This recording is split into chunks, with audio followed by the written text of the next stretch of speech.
Gareth, nice to see you on a big day. A day when you've broken some hearts and you've made a number of players' dreams come true, I suspect. But crucially, before we get into the individuals and the decisions that you've made, when you look at that squad of 26, do you believe it has everything in there needed to win a World Cup? Yeah, that we've wanted to make sure we've got the balance of the squad right. I think in this day and age, squad is more important than ever.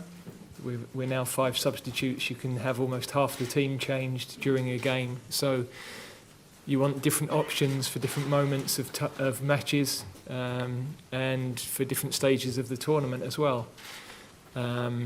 We've obviously had to cover a couple of players that aren't yet fully match fit as well. So having 26 available meant that we were probably able to take a couple of risks that you might not have been able to with 23. But we think the balance is there, and we've got cover in the positions we need. We're lighter on depth in some positions than other in our country, but we think we've got everything covered.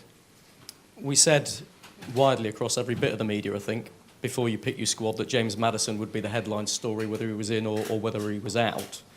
He's in. Why is he in? He's playing really well. Look, he's a good player. We've always said he's a good player. He's earned the right. We think he can give us something slightly different to the other attacking players that we've got.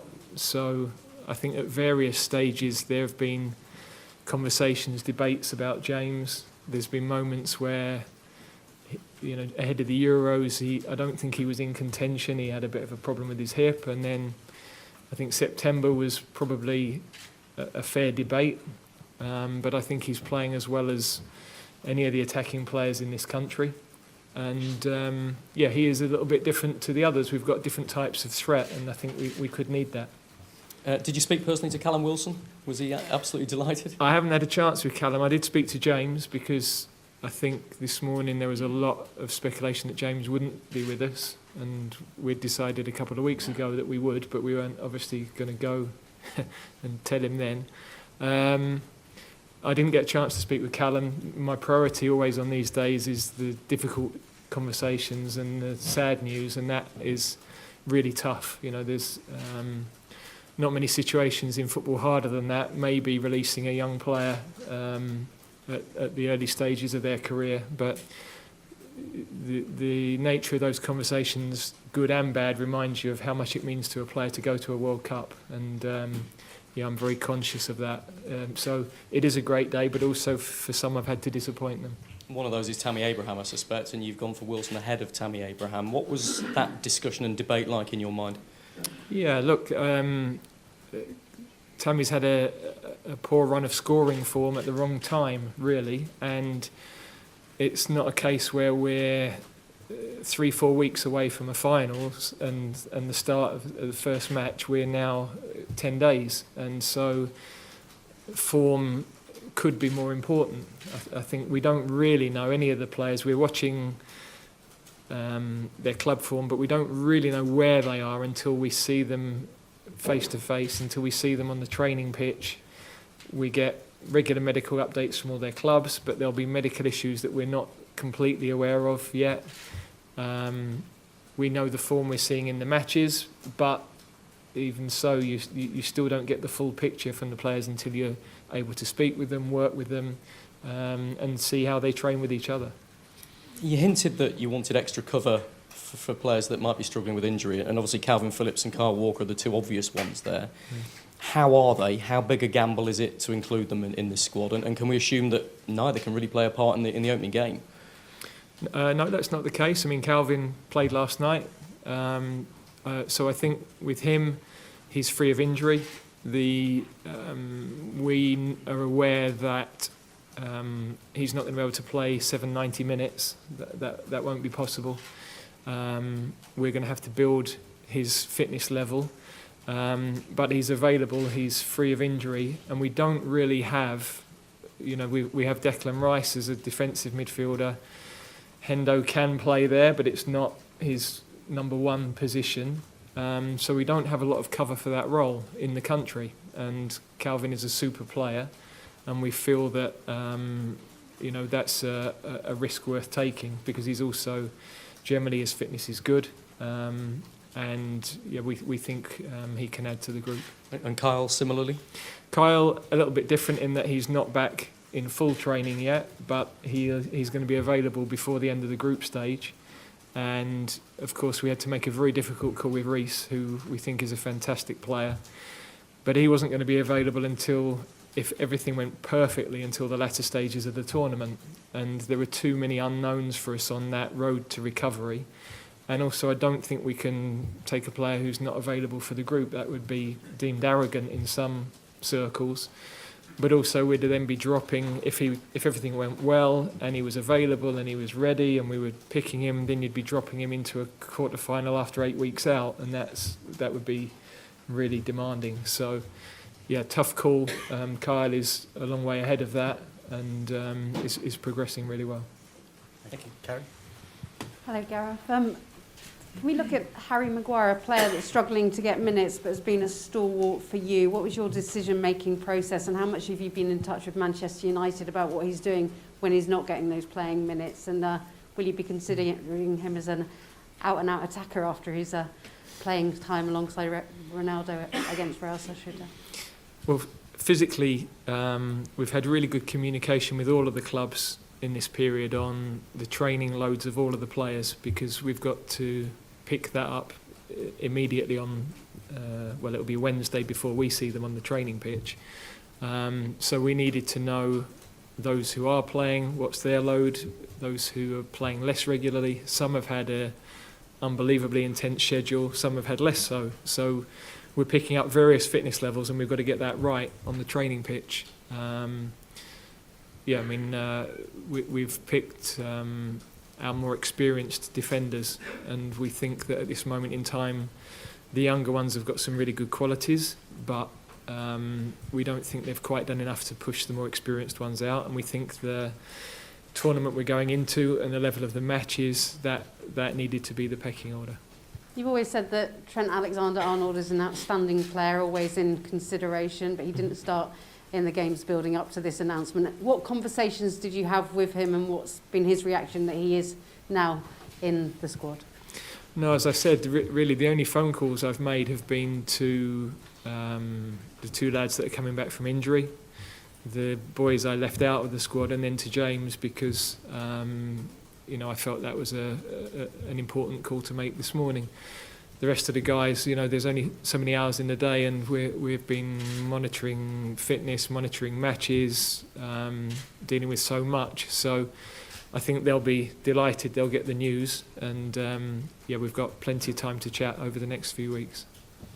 And for you now, going forward, when you've got a real balance between the experience of the players, the 12 that have been to a World Cup before, and the rest of this squad, and this quick turnaround, is that exactly why you've brought the likes of Harry Maguire back in when they haven't had those match minutes? Yeah, he's one of our best centre-backs. So I think we know within the squad we've got a lot of players that we know have been to tournaments, have performed at the level, know what's required. We've got other players who are playing well, who are in form right at this moment, and we've got to balance all of that when we're picking our team. You didn't call up James Maddison in the last camp, hasn't played for a few years now for England. Mm-hmm. A lot of people would have assumed that's because one of the camps he missed because he was ill and then was seen in a casino watching the match. You said at the time, well, that would just remind him of the scrutiny of being an England player. Did you have a conversation about that again, or on his form, is it just unnecessary? No, I didn't have... Look, that was unfortunate from his perspective in that it became a bigger issue than it was for me because of, you end up in the papers, nobody likes that. I live with it every day, so I don't take any notice of it. But for me, that wasn't the drama that it seemed to be for everybody else.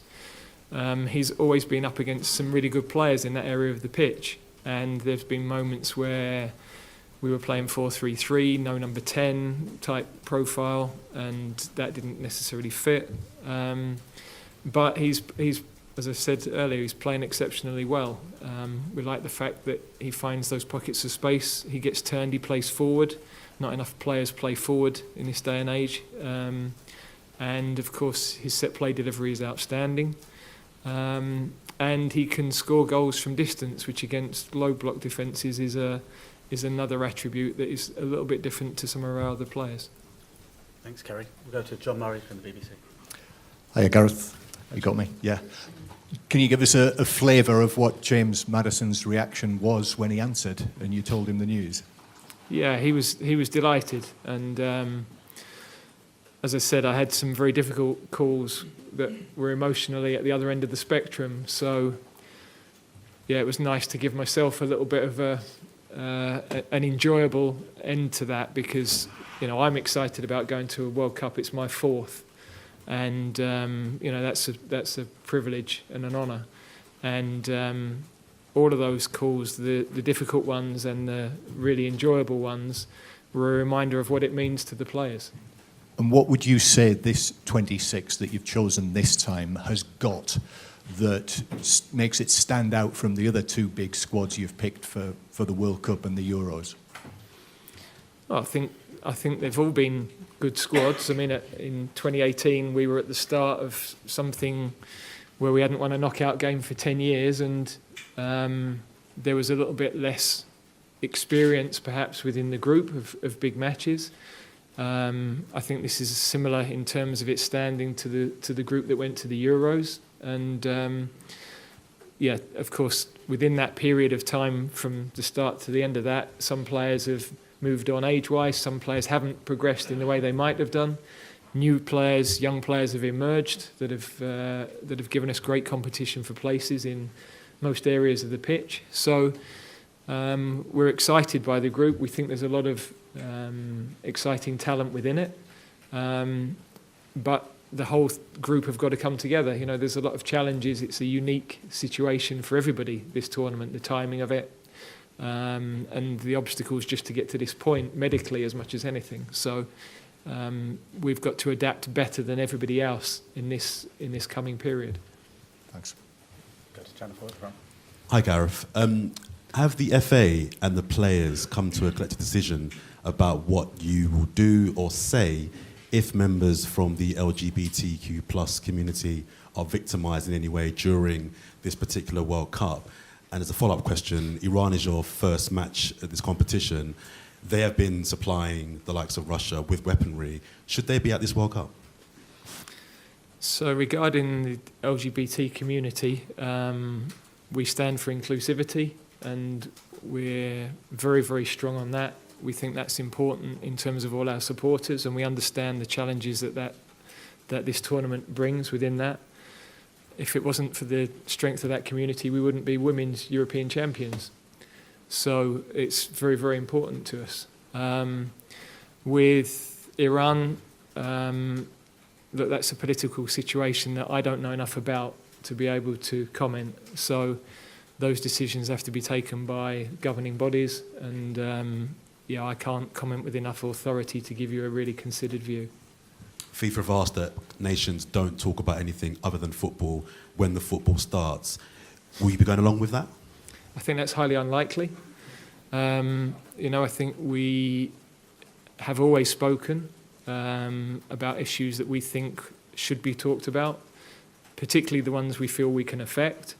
I think contrary to one or two observations in the last few weeks, we have spoken in the same way that other nations have spoken about this tournament and the human rights challenges. We've been very clear on our standpoint on that. I think we would also like to focus primarily on the football. This is for every player and every coach and everybody travelling to a World Cup. This is a carnival of football. It's the thing you work for your whole life. So you don't want that to be diminished by everything else that's going on around it currently. But we recognise that we are going to be in that situation, and we've got to accept and deal with it. Thank you. Thank you. Go to Oliver Kay. Hi, Gareth. You spoke about being lighter in depth in some positions than in others. Is it fair to say that midfield is one of those, and is it a disappointment that you haven't had a lot of young midfielders or midfielders of any type emerging as real strong candidates for this squad? Well, to be fair, Jude has obviously emerged more in the last 2 years or 18 months since the Euros. I mean, we put him in at 17, 18. So, but look, everybody says we've got enormous depth, but we're 31% of the league last year. So I know I talked about that periodically 3-4 years ago. I think because the team have done well, that has masked that we've only got 4 English goalkeepers playing in the Premier League currently. Left backs, there aren't many playing. We've got an unbelievable injury list of fullbacks at the moment, left and right, quite incredible. And yeah, sort of number 6, if you like, defensive pivot midfield player, is also light in terms of actually developing that position in our country. So, you know, Declan is really a converted defender, and Calvin is sort of slightly converted as well. So, yeah, we haven't produced that type of player for a long time, and it's something that, you know, our academies, you know, I think could focus on. But that's, you know, that's for the longer term.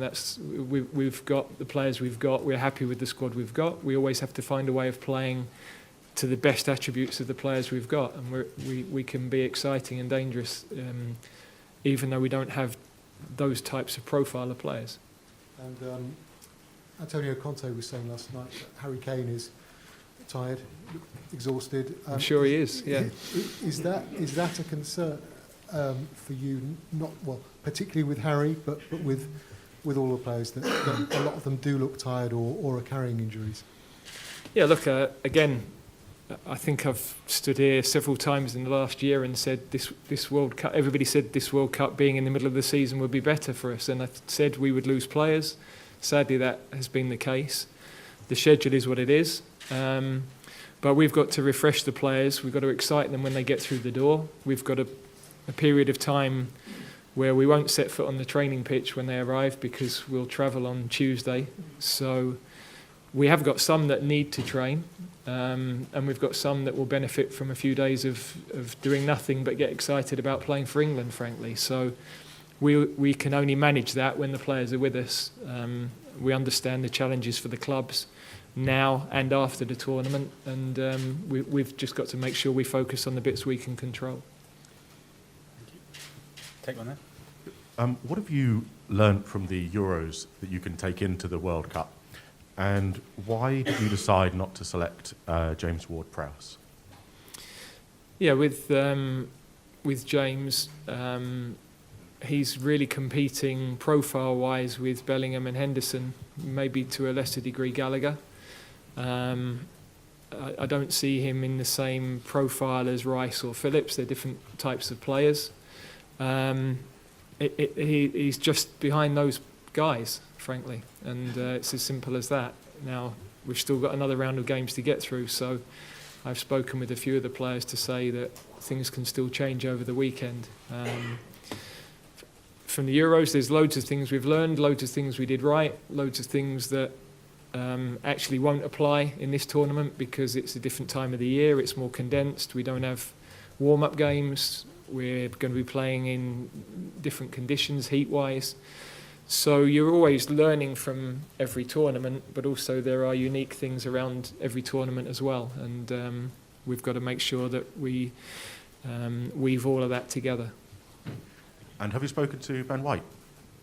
His inclusion? No, the only people I've spoken to are the ones I've already mentioned, but I would imagine, I hope he's very excited about being involved. Thank you. Go to James Ollie from ESPN. Hi, Gareth. Just following on from what you just said there, could you give us a bit more detail about the standby? Is there a sort of a formal standby list? No, we had to name basically every English player that was available on a long list. There are some conversations I've had with players in the last couple of days where clearly they're going to be the next ones in their positions. But then we just don't know what might happen in the next few days. I think there are 2 left backs that got injured last night, for example. So we've got to be fluid, adaptable, and ready for anything, really. Just on that, how stressful is this weekend going to be for you with these games? Not for me. There's nothing I can do about it. So, watching the matches unfold, you're always intrigued to see how the tactical games are going, the performances, the results, the form of the players, of course. But we can do nothing about the injuries. That's out of our hands. We've already been hit in that way. It could happen again. But we've got to adapt. We've got good players to come in, and it'll be opportunities for others if we lost people. Thanks, James. We'll take one here. Just on the side here. Hi, Gareth. Considering where the World Cup is this year and some of the issues that have been documented in Qatar, will England be taking the knee on a worldwide stage, to support and get behind some of the black and mixed race players? Yeah, that would be a discussion we have with the players when we get into camp. And I'm always supportive of what they want to do. I have a view, but I don't want to influence them too much because I think it's important that they have a voice and they have a say in that. Okay, thank you. I can't see any more hands. So, sorry, we've got Jack Pitbrook from Athletic. Hi, Gareth. You've talked in the past about seeing Maddison as a number 10 and the implications that had for the formation that you might play. Can we read anything into his selection into the formations you might use in Qatar? Well, he is obviously playing from the right for Leicester. His best work is in that 10 slot. That's where he ends up. So how he ends up there is different. I think we've got to be flexible on our systems because everybody's always pushing, do you know your best team sort of 8 months from a tournament? And I've always said we've got to be fluid because you just don't know who you'll have. We can't recruit like you would at a club to a set system. And even, there are only probably a couple of teams in the league that have been able to stick with a preferred system of play and exact style of play this season at the top end. Even some of the biggest teams have had to change because injuries have provoked them into changes of system. So we've always had that flexibility. We think it's important. We've got to look at who our best players will be, and also, where are the flaws in the opponent to be able to exploit them. Thank you. Rob, do you want to come back in for the last one? Gareth, can I just ask you one final one about Conor Gallagher, who was a little bit of a surprise to us, but that's because we know James Ward-Prowse is so well known to you and so well established. What does Conor offer? How do you expect to use him? Because he's a little bit more forward-thinking than the defensive midfielders you perhaps talked about. Yeah, but also he's fantastic at pressing the ball, and I think there are going to be moments in these games where we need certain attributes, and there are any number of players in this squad with different attributes to be able to utilise at those moments, and we feel he could be that sort of a player. So he's not as experienced with us as some of the others, but he has an impact in games. He's got a goal threat.